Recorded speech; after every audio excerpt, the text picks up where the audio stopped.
സിനിമയിലെ പിന്നാമ്പുറത്ത് നിന്ന് അതിൻ്റെ ചിന്തകൾക്കൊടുവിൽ അതൊരു സിനിമയായി യാഥാർത്ഥ്യമായി പുറത്തിറങ്ങുമ്പോൾ അതിന് പിന്നിലുള്ള ചിന്തകളും ആ കൂട്ടുകെട്ടും വ്യക്തിബന്ധങ്ങളും എത്ര വലുതാണെന്ന് നമുക്ക് ഊഹിക്കാവുന്നതാണ്. അതാണ് സത്യനന്ദിക്കാടിൻ്റെ വാക്കുകൾ. ശ്രീനിവാസിൻ്റെ വിയോഗശേഷം സത്യനന്ദിക്കാടിന് ശരിക്കും ശ്രീനിവാസിനെ ഓർത്തെടുക്കുന്ന വാക്കുകൾ മുഴുമിക്കാൻ പോലും ആവുന്നില്ല. ഏറെ വൈകാരിക വായ്പകളോടെയാണ് സത്യനന്ദിക്കാട് സംസാരിച്ചത്.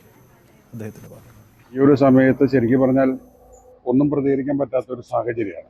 കാരണം നിങ്ങളിലൊക്കെ എല്ലാവർക്കും അറിയാം ശ്രീനിവാസനും ഞാനുമായിട്ടുള്ള ഒരു ആത്മബന്ധം. ഞാൻ എല്ലാ 2 ആഴ്ച കൂടുമ്പോഴും പോകാറുണ്ടായിരുന്നു.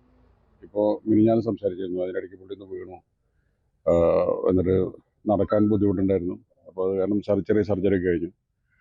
അപ്പോൾ ഞാൻ വിളിച്ചപ്പോൾ പറഞ്ഞു ഇത് ഇരുന്ന് തുടങ്ങി, വോക്കറിൽ നടക്കാൻ പറ്റുമെന്നാണ് വിചാരിക്കുന്നത്. പിന്നെ അപ്പം എപ്പോഴും പോകുന്നുള്ളൊരു തോന്നലുണ്ടായിരുന്നില്ല. അപ്പോൾ ഞാനെപ്പോഴും വന്ന് പുള്ളിനെ ചാർജ് ചെയ്യും. കാര്യം 2 ആഴ്ച കൂടുമ്പോൾ വീട്ടിൽ പോകും, രാവിലെ തൊട്ട് വൈകുന്നേരം വരെ അവിടെ ഇരിക്കും. അപ്പോൾ വളരെ ബുദ്ധിയും ബ്രെയിനും ചിന്തകളൊക്കെ വളരെ ഷാർപ്പാണ്. അപ്പോൾ കഴിഞ്ഞ പ്രാവശ്യം എൻ്റെ അടുത്ത് പറഞ്ഞു എനിക്ക് മതിയായി എന്ന് പറഞ്ഞു. കാരണം കുറച്ച് നാളായിട്ട് അസുഖമായിട്ട് കിടക്കുകയാണല്ലോ. അപ്പം ഈ തെരഞ്ഞെടുപ്പ് കാലത്ത് ഈ സന്ദേശം വളരെ വീണ്ടും ഇതിൽ വന്നപ്പോൾ ഞാൻ പുള്ളിയോട് പറഞ്ഞു അത് ഓക്കെ. നടൻ മുകേഷ് അനുസ്മരിക്കുന്നതിൽ മറ്റു ചില കാര്യങ്ങൾ കൂടിയുണ്ട്. സിനിമയുടെ തുടക്കകാലത്ത് ഇരുവരും സിനിമയ്ക്ക് വേണ്ടി സിനിമാ രംഗത്ത് നടത്തിയ തുടക്കകാലം ഓർത്തെടുക്കുന്നു മുകേഷ്. ഒപ്പം സിനിമയിലെ നിർമ്മാതാക്കൾ എന്ന രീതിയിലുള്ള അവരുടെ പങ്കാളിത്തവും ആ അനുഭവങ്ങളും ഓർത്തെടുക്കുക കൂടിയാണ് മുകേഷ് ചെയ്തത്. മുകേഷിൻ്റെ വാക്കുകൾ.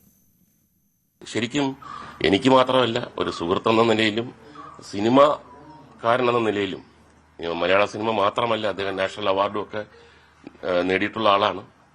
ചിന്താവിഷ്ടയ ശ്യാമള, അദ്ദേഹത്തിന്റെ ഓരോ സൃഷ്ടിയും എടുത്ത് നോക്കിക്കഴിഞ്ഞാൽ അതിനകത്തെല്ലാം ഒരുപാട് മെസ്സേജസ് ഉണ്ട്, ഒരുപാട് വിമർശനങ്ങളുണ്ട്. അതെല്ലാം അദ്ദേഹത്തിനെതിരെ വലിയ ആഞ്ഞു വീശാഞ്ഞതിന്റെ കാര്യം അതിന്റെയൊക്കെ പുറത്ത് നർമ്മം പുരട്ടിയിരുന്നു.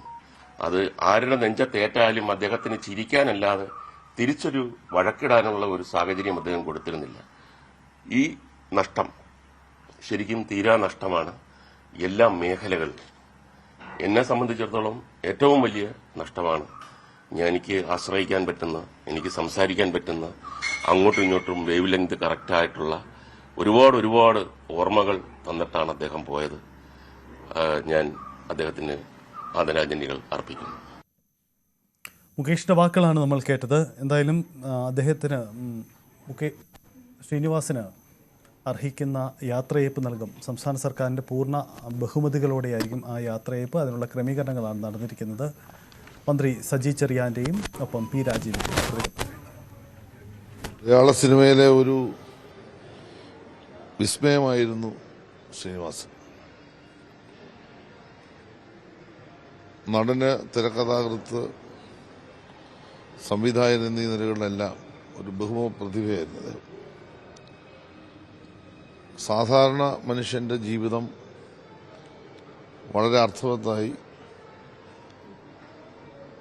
കേരളത്തിന്റെ മലയാളി മനസ്സുകളിൽ എന്നും നിലനിൽക്കുന്ന തരത്തിൽ അവതരിപ്പിച്ച ഒരു പ്രതിഭയായിരുന്നു അദ്ദേഹം. പ്രത്യേകിച്ച് മോഹൻലാലും അദ്ദേഹവും തമ്മിലുള്ള കോമ്പിനേഷൻ മലയാള സിനിമയെ വാനോളം ഉയർത്തുന്നതിനുള്ള ഒട്ടേറെ സന്ദർഭങ്ങൾ ഉണ്ടായിട്ടുണ്ട്. അഭിനയത്തിലെ അദ്ദേഹത്തിന്റെ മികവ്, അഭിനയ കലയിൽ സൗന്ദര്യശാസ്ത്രത്തിന് വിലയില്ല എന്ന് തിരിച്ചറിഞ്ഞ് അതിനപ്പുറമാണ് അഭിനയകല എന്ന് ലോകത്തിന് കാട്ടിക്കൊടുത്ത നടനായിരുന്നത്. അത്രമാത്രം കഥാപാത്രങ്ങളോട് ഇണങ്ങി പ്രവർത്തിച്ച ഒരു മഹാനടനായിരുന്നത്. അതുപോലെ തന്നെ അദ്ദേഹത്തിന്റെ തിരക്കഥ വളരെ വിസ്മയകരമായ കഥകളായിരുന്നു. ആരെയും ആകർഷിക്കുന്ന കഥകൾ സൃഷ്ടിച്ച് സമൂഹത്തിന് അദ്ദേഹം ഒരുപാട് സന്ദേശങ്ങൾ നൽകി. അതുപോലെ തന്നെ സംവിധായക നിലയിലും അദ്ദേഹത്തിന്റെ പ്രാഗൽഭ്യം എടുത്തു വരേണ്ട കാര്യമാണ്. തീർച്ചയായിട്ടും മലയാള സിനിമയ്ക്ക് ഒരു തീരാ നഷ്ടമാണ്. മലയാള സിനിമയിൽ നടനും തിരക്കഥാകൃത്തും സംവിധായകനും എന്ന നിലയിൽ പ്രവർത്തിച്ച് ഒരു പുതിയ ദിശാബോധം ചലച്ചിത്ര ഭാഷയ്ക്ക് നൽകിയ വ്യക്തിയായിരുന്നു ശ്രീ ശ്രീനിവാസൻ. അദ്ദേഹത്തിൻ്റെ വിയോഗം മലയാള സിനിമയ്ക്കും നമ്മുടെ സമൂഹത്തിനും കനത്ത നഷ്ടമാണ് സൃഷ്ടിച്ചിട്ടുള്ളത്.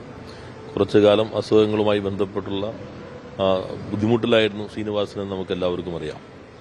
അദ്ദേഹത്തിൻ്റെ പ്രത്യേകത നർമ്മം ചിന്ത കലർത്തി അവതരിപ്പിക്കാൻ കഴിഞ്ഞു. നമ്മുടെ സമൂഹത്തിലെ നിരവധി പ്രശ്നങ്ങൾ നർമ്മത്തോടുകൂടി അവതരിപ്പിക്കാൻ കഴിഞ്ഞു എന്നുള്ളതാണ് ശ്രീനിവാസന്റെ സിനിമകളുടെ പ്രത്യേകത. അത് തൊഴിലില്ലായ്മയാകാം, ദാരിദ്ര്യമാകാം, മറ്റ് രാഷ്ട്രീയ പ്രശ്നങ്ങളാകാം, അവയെല്ലാം തന്നെ നർമ്മത്തോടുകൂടി അവതരിപ്പിക്കാൻ ശ്രീനിവാസന് കഴിഞ്ഞു. അദ്ദേഹം നടൻ എന്ന നിലയിൽ വളരെ മികച്ച സാധാരണ ഒരു നടന് എന്ന നിലയിലുള്ള അതിനനുസരിച്ചുള്ള ഒരാളല്ലെങ്കിൽ പോലും അഭിനയ മികവോടുകൂടി ഏത് ഉന്നത നടനോടൊപ്പം കിടപിടിക്കാവുന്ന മികവ് അദ്ദേഹത്തിനുണ്ടായിരുന്നു എന്നത് നമുക്കെല്ലാവർക്കും അറിയാം. അദ്ദേഹം സംവിധാനം ചെയ്ത 2 സിനിമകളും ഏറെ പ്രസക്തമായിരുന്നു. വടക്ക് നോക്കിയന്ത്രമാകാം, ചിന്താവിഷ്ടയായ ശ്യാമളയാകാം. 2 സിനിമകളും സംവിധായകൻ എന്ന നിലയിൽ അദ്ദേഹത്തെ അടയാളപ്പെടുത്തുന്നതാണ്. അദ്ദേഹത്തിന്റെ വിയോഗത്തിൽ ദുഃഖം രേഖപ്പെടുത്തുന്നു. കുടുംബാംഗങ്ങളുടെയും അദ്ദേഹത്തിന്റെ സുഹൃത്തുക്കളുടെയും സിനിമാ ലോകത്തിന്റെയും ദുഃഖത്തോടൊപ്പം പങ്കുചേരുന്നു. നടൻ ശ്രീനിവാസന്റെ ഭൗതിക ശരീരം ഇപ്പോൾ ടൗൺ ഹാളിലേക്ക്, എറണാകുളം ടൗൺ ഹാളിലേക്ക് കൊണ്ടുപോയിരിക്കുകയാണ്. അല്പസമയം മുമ്പാണ് ടൗൺ ഹാളിലേക്ക് ഭൗതിക ശരീരം കൊണ്ടുപോയത്. ദീർഘസമയം അദ്ദേഹത്തിൻ്റെ തൃപ്പൂണിത്തുറയിലെ വസതിയിൽ മൃതദേഹം പൊതുദർശനത്തിനായി വെച്ചിരുന്നു. നടൻ മമ്മൂട്ടി അടക്കമുള്ള പ്രമുഖർ അവിടെ എത്തി അദ്ദേഹത്തിന് ആദരാഞ്ജലി അർപ്പിച്ച് മടങ്ങി. നമുക്കറിയാം, ഏറെ വ്യക്തിബന്ധമുള്ള, തൻ്റെ വ്യക്തിജീവിതത്തിലുടനീളം സാന്നിധ്യമായിരുന്ന താരമാണ് മമ്മൂട്ടിയെന്ന് പല ചടങ്ങുകളിലും ശ്രീനിവാസൻ ഓർമ്മിപ്പിച്ച ഒരുപാട് ശ്രീനിയുടെ പ്രസംഗങ്ങൾ ഇങ്ങനെ നമ്മുടെ മനസ്സിലുണ്ട്. വ്യക്തിപരമായി താരങ്ങളോടൊക്കെ ഏറെ ബന്ധം പുലർത്തിയിരുന്ന, മലയാള സിനിമയുടെ ഒരുപക്ഷെ 1989 മുതലൊക്കെ 85 ശേഷമൊക്കെയുള്ള കാലഘട്ടത്തിൽ മലയാള സിനിമയിലേക്ക് ഉദിച്ചുയർന്നു വന്ന താരങ്ങളാണ് മമ്മൂട്ടിയും മോഹൻലാലും സുരേഷ് ഗോപിയുമൊക്കെ. അവരോടൊപ്പം വളർന്ന, അവർക്കൊപ്പം ഒരു തിരക്കഥാകൃത്തായി, സംവിധായകനായി, സഹനടനായി ഒക്കെ ഉദയം കൊള്ളുകയും പിന്നീട് അവർക്കൊപ്പം വളർന്ന ഒരു വ്യക്തിത്വം കൂടിയായിരുന്നു ശ്രീനിവാസ്. അതുകൊണ്ട് തന്നെ മദ്രാസിലെ, ചെന്നൈയിലെ ജീവിതമൊക്കെ ഓർത്തെടുക്കുമ്പോൾ ഏറെ വ്യക്തിപരമായി ബന്ധമുള്ളവരാണ് ഇവരെല്ലാം. അദ്ദേഹത്തെ ഒരു നോക്ക് കാണുക അവസാനമായി എന്നുള്ളത് ഇവരൊക്കെ ഏറെ ആഗ്രഹിക്കുന്ന ഒന്നാണ്. മോഹൻലാലിൻ്റെ വളരെ വൈകാരികമായ ഒരു കുറിപ്പ് കൂടി നമ്മൾ കണ്ടിരുന്നു. ഇതുമായി ബന്ധപ്പെട്ട് നമുക്കറിയാം, വ്യക്തിപരമായി ഒരുപാട് സിനിമയിൽ മാത്രമല്ല തൻ്റെ ജീവിതത്തിലുടനീളം തന്നെ സ്വാധീനിച്ച വലിയ ഒരു മനുഷ്യനാണ് ശ്രീനിവാസൻ എന്ന് മോഹൻലാൽ പറഞ്ഞു വച്ചതൊക്കെ നമ്മൾ കണ്ടതാണ്. യാത്ര പറയാതെ ശ്രീനി മടങ്ങി. ശ്രീനിയുമായുള്ള ആത്മബന്ധം വാക്കുകളിൽ എങ്ങനെ ഒതുക്കുമെന്നറിയില്ല. സിനിമയിൽ ഒരുമിച്ച് പ്രവർത്തിച്ചവർ എന്ന നിർവചനത്തിനും എത്രയോ മുകളിലായിരുന്നു ഞങ്ങളുടെ സ്നേഹബന്ധം. ഓരോ മലയാളിക്കും ശ്രീനിയോടുള്ള ആത്മബന്ധവും അങ്ങനെ തന്നെയായിരുന്നുവല്ലോ. മലയാളി തൻ്റെ സ്വന്തം മുഖം ശ്രീനി സൃഷ്ടിച്ച കഥാപാത്രങ്ങളിൽ കണ്ടു. സ്വന്തം വേദനകളും സന്തോഷങ്ങളും ഇല്ലായ്മകളും അദ്ദേഹത്തിലൂടെ സ്ക്രീനിൽ കണ്ടു. ഞങ്ങൾ ദാസനെയും വിജയനെയും പോലെ സ്ക്രീനിലും ജീവിതത്തിലും ചിരിച്ചും രസിച്ചും പിണങ്ങിയും ഇണങ്ങിയും എക്കാലവും സഞ്ചരിച്ചു.